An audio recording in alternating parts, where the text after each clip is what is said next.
Welcome to the world of bachelor சமையல் மாமே. இன்னைக்கு நம்ம பேச்சுலர் சமையல்ல இன்னைக்கு நம்ம பார்க்க போறது மட்டன் கிரேவி. மறுபடியும் சொல்றேன், இது பேச்சுலர் சமையல். கொஞ்சம் முன்ன பின்ன கொஞ்சம் கூட குறைச்சா அப்படிதான் இருக்கும். வாங்க இன்னைக்கான வீடியோக்குள்ள போகலாம். ஃபர்ஸ்ட் மட்டனை வாங்கி கழுவுன உடனே பார்த்தீங்கன்னா மஞ்சள் தூள் உப்பெல்லாம் போட்டு நல்லா வாஷ் பண்ணிருங்க, அதாவது கழுவிடுங்க. அதை கழுவிட்டதுக்கு அப்புறமா பார்த்தீங்கன்னா ஒரு குக்கர்ல தேவையான அளவு தண்ணி ஊற்றிட்டு அதுக்கப்புறமா பூண்டு, அதுக்கப்புறமா பார்த்தீங்கன்னா சீரகம் போட்டுங்க. சோம்பு போட்டாலும் சரி, சீரகம் சோம்பு எது போட்டாலும் சரி தான். அதை போட்டுட்டு ஒரு 3 விசில் விட்டுருங்க. ஓரளவுக்கு அரை வேக்காடா பார்த்தீங்கன்னா ஆட்டுக்கறி வேகணும், அந்த அளவுக்கு பார்த்தீங்கன்னா பண்ணிக்கிங்க. நான் இப்போ பண்ணி வச்சிருக்கேன். வாவ், ஐயோ பாருங்க, இதில் காட்ட முடியுமான்னு தெரில. இந்த மாதிரி மஞ்சள் தூள் போட்டுங்க மெயினாக. அதை போட்டு உப்பு போட்டுக்கிட்டு ஓரளவுக்கு ஒரு 3 விசில் 4 விசில் வர அளவுக்கு வேக வச்சுட்டீங்கன்னா கண்டிப்பாக அதுக்கப்புறம் சமையல் சூப்பராக இருக்கும். இப்போ நான் பெரிய அடுப்புக்கு மாற்றிக்கிறேன். மறக்காம இன்னைக்கு சண்டே, அதாவது ஞாயிற்றுக்கிழமை, இன்னைக்கு உங்க வீட்டில் ஸ்பெஷல், அதாவது சிறப்பான சமையல் என்ன அப்படிங்கிறத கீழே மறக்காம கமெண்ட் பண்ணுங்க. இந்த மட்டன் கிரேவியில் நான் ஏதாவது புதுசாக பண்ணணும் இல்லை டிஃப்ரெண்டாக பண்ணணும் அப்படின்னு நினைச்சீங்கன்னா மறக்காம அதையும் கீழே கமெண்ட் பண்ணுங்க. மறக்காம நம்ம சேனலை உங்க நண்பர்கள்லாம் பகிருங்க. நீங்களும் மறக்காம சப்ஸ்கிரைப் பண்ணிக்கங்க. நம்ம சேனலுக்கு கொஞ்சம் ரெகுலரா பாருங்க. நன்றி. ஆரம்பிக்கலாமா? செம்மையா சமைக்கிறோம், செம்மையா ருசிக்கிறோம். முதலில் எண்ணெய், ஆயில்,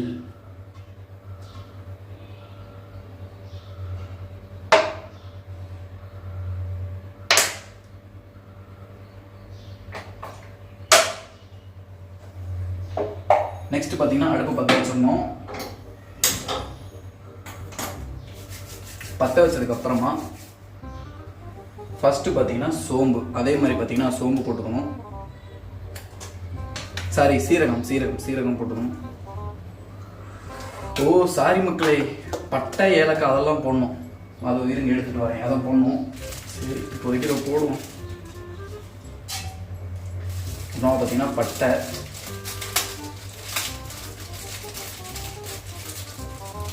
பட்டை கொஞ்சம் போட்டுக்கணும் மக்களே. அதுக்கப்புறம் பார்த்தீங்கன்னா பிரியாணி இலை, இது அனைத்தையும் போட்டு விட்டதுக்கு அப்புறமா சீரகம் போடணும்.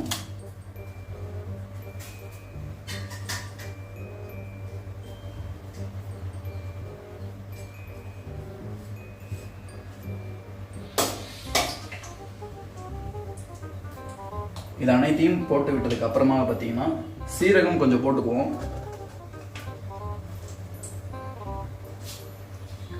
வாழ்க்கையில கஷ்டம் இருக்கலாம் மக்களே, கஷ்டமே வாழ்க்கையா இருக்கலாமா? நமக்குலாம் அப்படிதான் போயிட்டு. அப்புறமா கருவேப்பிலை இன்னைக்கு நம்மகிட்ட ஃப்ரெஷ்ஷாவே இருக்கு. இதுக்கு முன்னாடி நம்ம காஞ்ச கருவேப்பிலை போட்டிருப்போம், இன்னைக்கு நம்மகிட்ட ஃப்ரெஷ்ஷாவே இருக்கு.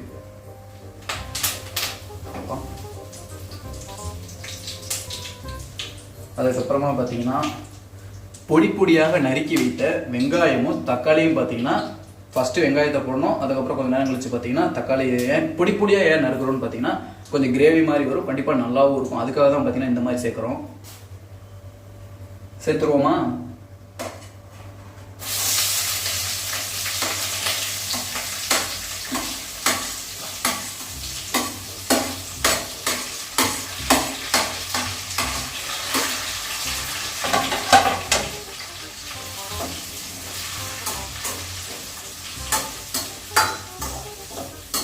ஒரே மனமா இருக்கு மக்களே, செம்ம வாசனையா இருக்கு.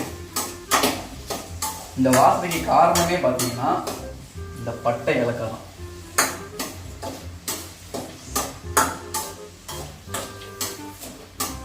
இந்த வெங்காயம் தக்காளி இல்லாமல் பார்த்தீங்கன்னா ஒரு 3 தக்காளி நம்ம தனியாக அரைச்சி வச்சிருக்கோம். ஒரு பாதி வெங்காயத்தை பார்த்தீங்கன்னா அதில் போட்டு அரைச்சி வச்சிருக்கோம். அது கடைசியாக போடணும். பார்த்தீங்கன்னா குட்டியாக அரைஞ்சி தக்காளி உள்ள சேர்த்துக்குவோம்.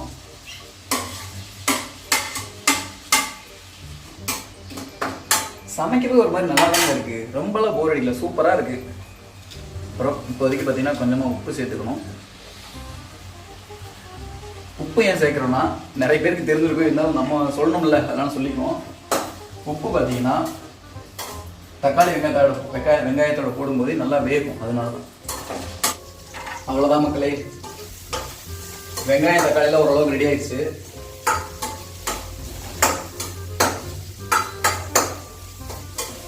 ஓகே, இப்போதைக்கு பார்த்தீங்கன்னா இஞ்சி பூண்டு பேஸ்ட் சேர்த்துருவோம்.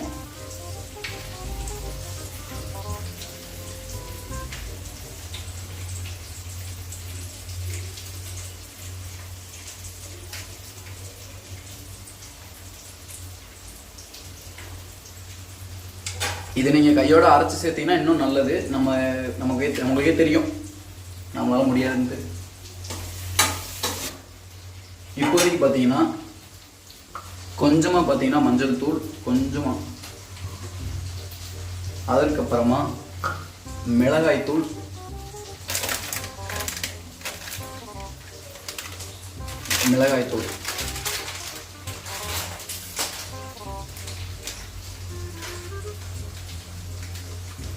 எல்லாமே 1 டீஸ்பூன் தான் மக்களே இருக்கணும். இந்த மிளகா வேற மாதிரி இருக்கு. மல்லித்தூள் 1 டீஸ்பூன். அடுத்ததாக கரம் மசாலா 1 டீஸ்பூன்.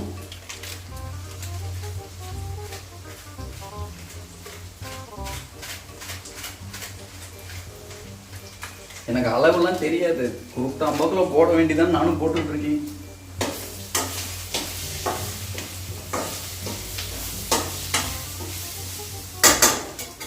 இப்போதைக்கு பார்த்தீங்கன்னா நம்ம அரைச்சி வச்சிருக்கோம்ல இந்த தக்காளியை அப்படியே ஊற்றிடுவோம்.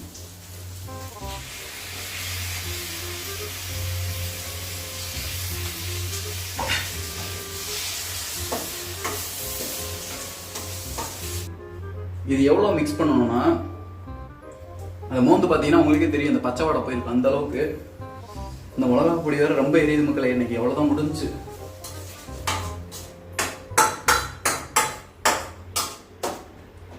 சரி இருங்க, நான் போய் தொடச்சிட்டு வரேன். ரொம்ப எரியுது உதறலாம்.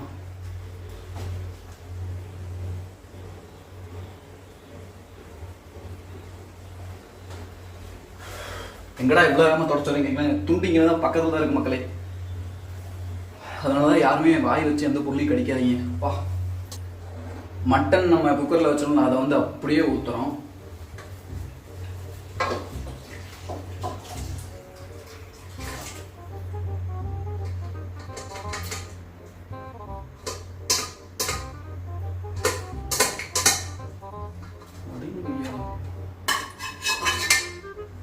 அவ்வளோதான் மக்களே. இப்போதைக்கு இதில் என்ன கொடுமைனா, நானே யூடியூப் பார்த்தா மக்களே இந்த சமையலே செய்கிறேன். தேங்காய் போட்டு அரைக்கணும்னா அரைக்கலாம். நான் வந்து இன்னைக்கு தேங்காய் வாங்கிட்டு வந்தேன், அதனால பார்த்தீங்கன்னா இன்னைக்கு நான் அரைச்சிருவேன்.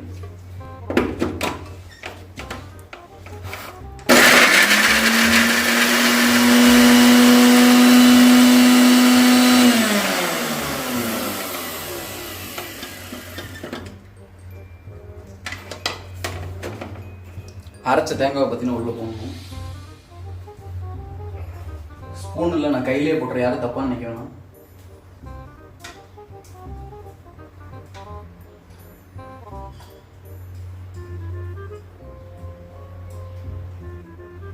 ஏன்னா நான் சாப்பிட்றது அதனால பிரச்சனை இல்லை.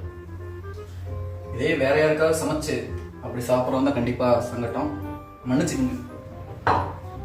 உங்களுக்கெல்லாம் பார்க்கறக்கு வேணா நாங்கள் ஜாலியாக சிரிச்சுட்டு பேச்சுலராக இருக்க மாதிரி இருக்கோம். ஆனால் அது இல்லைங்க வாழ்க்கை. இந்த சிரிப்புக்கு பின்னாடி பல வழிகள் இருக்கு, பல காரணங்கள் இருக்கு, பல மேட்டர்கள் இருக்கு.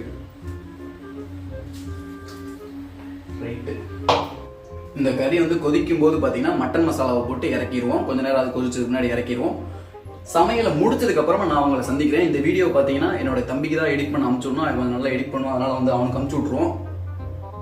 சரி, நம்ம சாப்பிடும்போது உங்களை நான் சந்திக்கிறேன் மக்களே.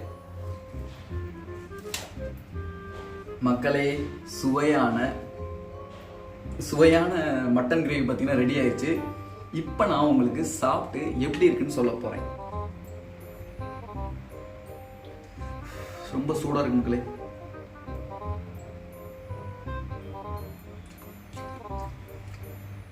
உண்மையாவே சூப்பரா இருக்கு. குழம்பு பார்த்தீங்கன்னா சூப்பரா இருக்கு. கறியும் எந்த அளவுக்கு வெந்திருக்கு பாருங்க.